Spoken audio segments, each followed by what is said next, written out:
Guys, welcome to the channel. Today I've got Emil Henningsen. He's come all the way from Denmark, yeah? Hi.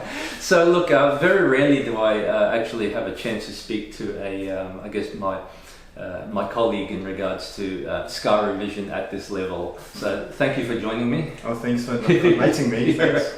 So we've had a good time the last week or so catching up on, I guess, what's new in scar revision, and this is what we want to bring on the table to you guys there, yeah? So if I can start, Emil, what are the exciting things that you've noted over the last couple of years? Yeah. So first of all, Emil he does a lot of scar revision. In fact, I think I refer most of my Europe patients to you, is that right? That's correct, yeah. So it's much appreciated, yeah? Thanks. Well, I think one of the new things, it's probably not new, but one of the things I've learned over the last couple of years is that we really need to think of scar revision as a manual procedure. You could go a long way just using your hands, and using your hands as a tool in order to use different treatment techniques like subcision, filling, and also the cross techniques. Yeah. The cross, I showed you the TCA paint. Yeah, how do you like that procedure? I think it's very elegant because we tend to use the old stick with the stick procedure, but I do think that using a brush it really makes sense because you're able to treat the bottom of the scar and to spread it out evenly. Yeah. So just as a side note here, I've been using what's known as TCA paint, yeah. So I call it TCA paint because I'm literally painting the scars. And when I first started off with TCA cross using the toothpick technique, it was laborious. And the other thing is, when you're trying to actually treat a linear scar, you're going back and forth using the toothpick and dotting it, yeah. Which means I think the spread of the trichloroacetic acid is not as even compared to using a brush. I definitely agree. Yeah. So I guess with that, shout out to I think one of the great peel doctors out there, which is Dr. Rulan. Shared that in a video with me about 6 months ago. So the other thing we're talking about phenol peels, yeah. So there's been a few other breaks in, I guess, new research over the last couple of years in regards to phenol. I'm actually going to start that very soon, yeah. I think it may be a game changer, but I'd like to hear Emil's experience with TCA as well. Have you had any bad side effects from it? I'd say that the risk of pigmentation is the one that we obviously fear, but I don't see it. Yeah. I must say I think it's a very accurate and very safe treatment. At least in my hands, I mostly see patients with pretty pale skin like mine, Caucasian skin types, but I also see patients traveling in from Mediterranean countries, and they very rarely report about PIH. PIH, I absolutely agree. Yeah, so when you look at the literature out there, the warning is basically TCA, you will get PIH. And what I don't mind is the PIH, because most of the time, as dermatologists, we can treat that with your tyrosinase inhibitors, your tranexamic acid, your lasers, your peels, or low dose peels.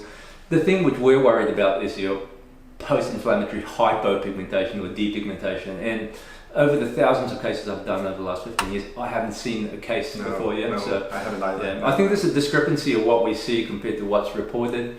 But having said that, our minds are open, and certainly using the old-fashioned phenol croton, supposedly with a decreased amount of adverse reactions. We'll present to you our findings in about 6 months or so. Yeah, Cool. So apart from TCA cross, what other things excite you in scar revision? Well, what I've learned that if you can sort of kickstart things when you do see patients with tethered scars. We know that most atrophic acne scars are to some degree tethered. Agreed. What I do is that I pretty early in a course of a number of treatments subsize the scars. And then I use what is known as the over-dilute sculpture to kickstart the production of collagen. So you actually start the production of collagen pretty early from underneath the skin. It's a bit like doing a peel from within. Very good. Look, totally agree. Yeah. So you've seen my patients over the last week, and I go in with fillers earlier on rather than at the end in some situations. Where we're struggling, I guess, as dermatologists, every patient that sees us wants a permanent treatment. We try to give that, but I guess for the patients who are a little bit risk adverse in regards to fillers, in regards to the permanency, they're the ones I think that is that right? Challenging to actually get across the line in regards to fillers? Yeah, I fully agree. Yeah, Yeah. definitely. So I think with atrophic scars, like Emil says, that there's evidence of atrophy, but I also think there is, in a significant portion, evidence, especially when we go into subsize, of tethered bonds. Yeah, and I think subsizing and filling in the same, I guess, procedure really makes sense. Yeah, it really does. So what I've taken up from Emil visiting me is that I have been using a lot more Sculptra in the past, but unlike Emil, I've hit vessels several times using hyaluronic acid fillers, so I'm a little bit more cautious in regards to that. And Emil has had a 0 complication rate. That's great, yeah.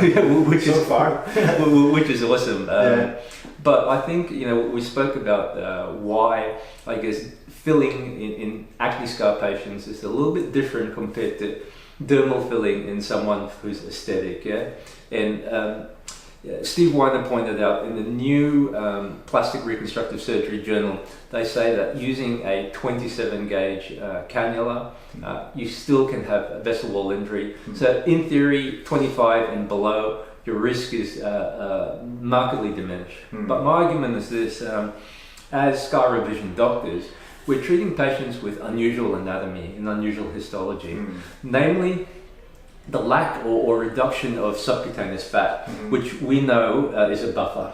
Yeah? And the second thing is that the scar itself can pick up an underlying vessel. In this situation, it might be a branch of the facial artery. So I have yet to show you some videos of me cannulating vessels with a 22 gauge cannula. And I think I like your technique, yeah, which is basically subsize first, wait, see, and then use the dilute, whether it be Sculptra, Radius, or whatever filler that you're comfortable with, and then placing it in that field. So I guess what I've learned from you is there's a safer technique. You'll definitely observe the patient after you field subside. After you've done field subcision. I try again. You'll just observe the patient after you've done field subcision, and if you don't see any significant bleeding, then you know you're safe, right? Yep. Then you're able to gently undermine the skin again and inject the filler. Yep. I like that procedure. I like that your logic behind that, and I do quite a fair bit of fillers for acne scarring, and I have used a lot of Sculptra, but I think his technique is probably safer, especially when you're dealing with a lot of patients. Yeah, it's all the numbers game, isn't it? Yeah, it is. Yeah. One thing I'd like to mention is that after you fill the patient, you need to tell the patient to massage and spread it upwards, because you don't want too much volume down here, do you? Absolutely. So you need to tell the patient that after you've done the subcision filler, just for the next 2 weeks or so, twice daily, a couple of minutes a day, they need to massage in circular motions and then try to push it up. Push it up. The edema goes down. Yeah, exactly. Yeah. Due to gravity, you might just absolutely some of the filler might end up there. Absolutely. So for the nurses who I guess help me in procedures, they know that I actually spend about 10 minutes massaging myself, because sometimes we don't trust patients to do the right thing, but. So that's what I do, is I usually massage 5-10 minutes myself, and then tell the patients to massage a couple of times a day for 3 to 5 days after the filler. Yeah. Good point. Yeah. Good. So in the context of dermal filling, which ones apart from Sculptra, which other fillers do you like using? Mostly I use the over-dilute Sculptra for acne scars, but there are definitely others out there, like the Radius, which you can actually over-dilute as well. Yep. And we also have other ones like the Elanzi. Yes. That could be used as well. It gives you semi-permanent effect or long-lasting effect as well. Yeah. I like the word long-lasting, because I think for someone out there who wants a permanent filler, probably not a good idea, because your face moves with time. It's like a tide is like the ocean. Yeah, you've got waxes and wanes, and over time your face changes. So realistically, the other thing as well with permanent fillers, the semi-permanent, is the higher side effect profile. Yeah, definitely. Yeah. Very good. What else has excited you in regards to scar revision over the last few years? Well, one thing that is new in my hands, at least, is the upgraded version you might say of the Infini, which is the radio frequency microneedling device from Lutronic, the Genius. And I just got it a few months ago, and I would say that results so far look really promising. Yeah. I think it makes sense. Totally agree. It makes sense that when you inject, the skin from the top and you release radio frequency in more horizontal manner, it's a bit like subcision in some way, in the way that you treat horizontally. Absolutely, that's how I view things, because we're breaking scars horizontally in the horizontal plane, and that's with subcision. Most of my subcision now is with cannula, actually, is for the past 3 to 4 years, and I presume is that the same for you? Yeah, it is, definitely, yeah. Cannula subcision offers so much more advantages compared to, for example, the old-fashioned windscreen wiper or the no-core 18 gauge. I think there's a less chance of having hematomas, and I think it's more comfortable for the patient as well. Because cannulas are, depending on your technique, it can be very, very useful in the context of tethered scars. And the downtime is extremely short. Yes. So 1 or 2 days usually, then patients are ready to go back to work. Yeah, much less bruising compared to no-core. So when I was comparing my stats on no-core subcision and cannula, my cannula subcision, my hematoma rate's around 4 to 5%. My no-core, it's around 20%. Because as you can imagine, with a knife, it basically cuts through everything, including blood vessels. So sorry, Emil, I was just saying the radio frequency. What are your? At this stage, what are your settings in regards to Genius?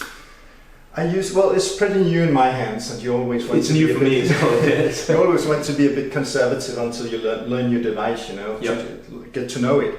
But usually I do in acne scars up to 5 passes, 2 to 3 different depths, and then I triple the energy. Okay. But I could probably go a bit higher. Yeah. So once again, I'm very new to Genius because it just got released in Australia about 3 months ago.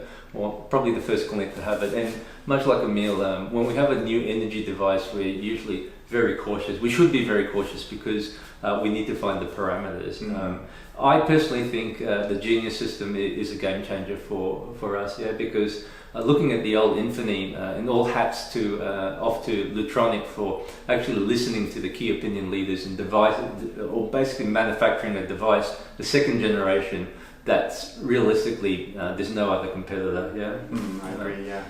Because I've used everything from Intracell to Intensive to Vivace in Singapore as a trial, right up to Infinity, and now the second generation. And the energy delivery is so much cleaner.